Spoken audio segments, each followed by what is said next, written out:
Howdy YouTube, and welcome to this episode of The Gunman. So today we're going to be doing the masking and paintwork on this BMW 520D. So this is the second part in the series. Now the first part we did the re-repair, re-prime, and then we got the prep work done, and now here we are doing the masking in the spray booth. So I do actually find the masking stage a little bit tricky to narrate. There's not a great deal that I feel I can say about it, but I'll do my best to include a few pointers where I can. Now one thing that I can say is that you should always mask the rear door first when you're doing down the side of a car. Now I can't think of any instances where you would want to mask the front door first, and that's mainly just because of the way that they open. So if you can imagine like masking the front door first, then trying to mask your rear door, you wouldn't have access to the front edge of the rear door, if that makes sense. So yes, always mask the rear door first and unmask the front door first. So that's one rule of thumb. Masking is actually a stage that I quite enjoy. I've got myself a Bluetooth headset, so they're actually earmuffs as well, so they block out a lot of the loud workshop noise of people using the hand tools and stuff like that. So I get to listen to YouTube podcasts and that all day, and yeah, masking is actually quite a enjoyable stage for me. I can just sort of relax, and I don't find it strenuous or stressful work. I actually do find it quite enjoyable, so I can be sitting in there in the booth listening to whatever my latest favorite podcast is and masking away. So yeah, I know that some people do struggle with it, which is why I do try to include a little bit of it here and there, but you've just got to understand from my perspective, I just don't know, there's not a great deal that I can say about it. But yeah, like it's one of those stages that I remember, like at the start I really did struggle with it. Like it sort of boggles your brain. You're like, where do you even start? You know what I mean? But look, one of those turning points for me anyway was I just realized, you know what, you've just got to start somewhere, put some masking tape down, and if you get it wrong, so what? You can rip it off and put it down again. You know, like let's just say for instance you mask the front door first, and then you're like, oh, but then I can't mask that properly.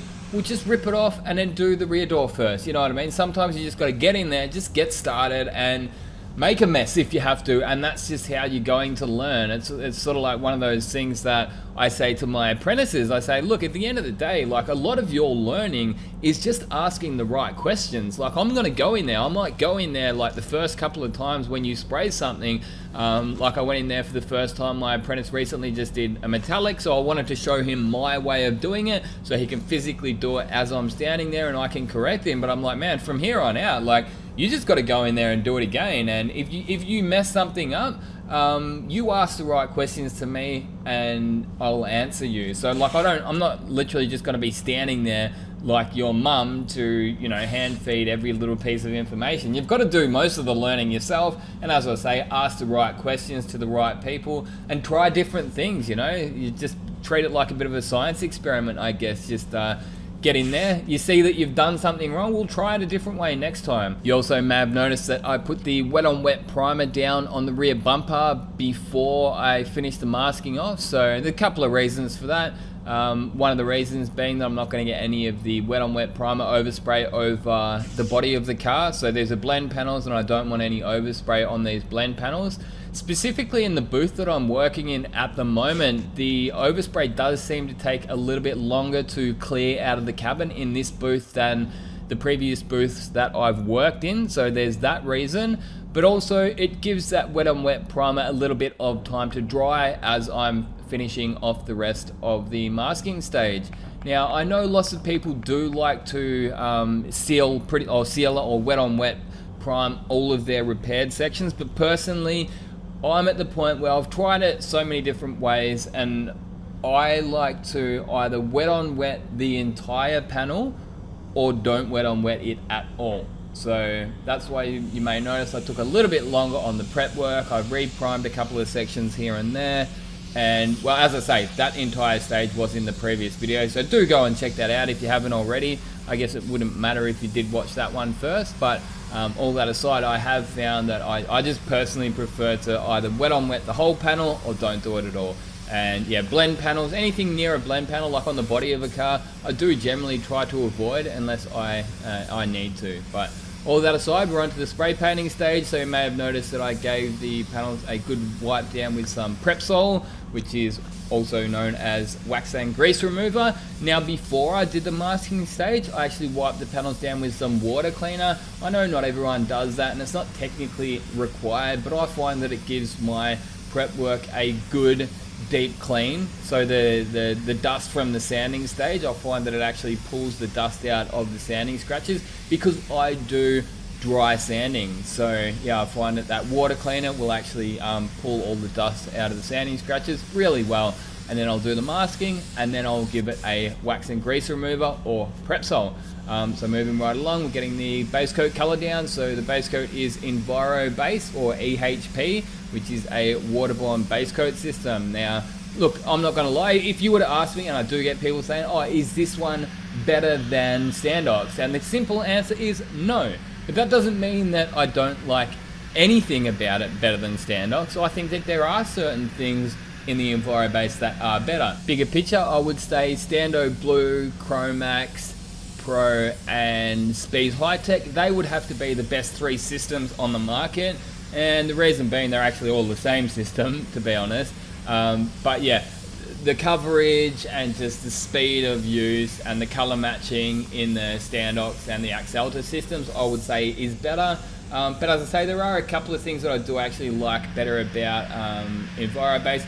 One of them being ease of blending. So it seems a lot easier to keep the color contained. I think a big part of the reason that the Axalta stuff is a lot harder to blend is because there are a couple of reasons. I think it's more concentrated, so it is actually a stronger, and it will cover better. So there's 2 sides of it. Yes, it will cover better, so that's the good side of it. But it nearly can cover too well on your blends, so that you can sometimes see them. Whereas because the Enviro Base is a little bit more diluted, it sort of steps that color down a little bit more gradually. And also that you spray with lower pressure with the Enviro Base, it's less likely to go and float all the way down your blend panel. Another thing I really like about the Enviro Base is their wet on wet primers. They are hands down 10 times, easily 10 times better than the Axalta ones, which I use, and I know I'm not the only one who feels like that. So yeah, I mean, hey, and if you disagree, whatever. Like, if you're happy using your Axalta wet on wet primers, good on ya. But I found that they just suck the life out of your base coat, or more so your clear coat, and they would just pinch up really bad. Whereas I don't get that at all with the Enviro Base wet on wet primers. It goes down silky smooth. You don't get sand piling. Well, I'm yet to anyway. I must admit that I'm in the colder months, but hey, even when the warmer months come around, I'll just switch to some slower thinners or something like that. But all that aside, that's the base coat down. Now what I'm doing here is a bit of a DIY makeshift touch-up brush and touching up a couple of the stone chips. So I would have fixed them with some body filler or some fine filler if they had have been on the back half of the door, but as it turns out, they're on the front half of the door. That's a blend section. And as I did mention in the previous video, this car is actually getting a little bit long in the tooth. It's not a new car anymore, and it's not in the best condition. Some of the windscreen moldings are starting to perish, and you may have even noticed that we actually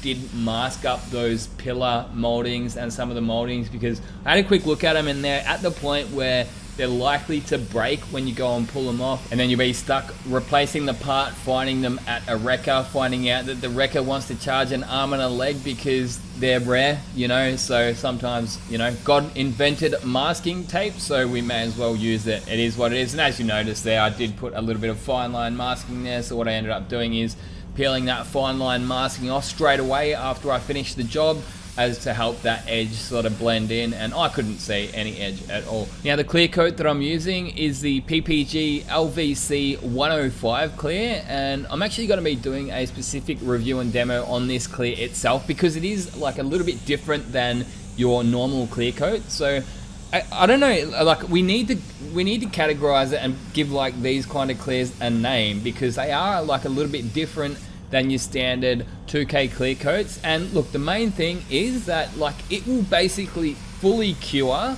after a 20 minute or 30 minute bake.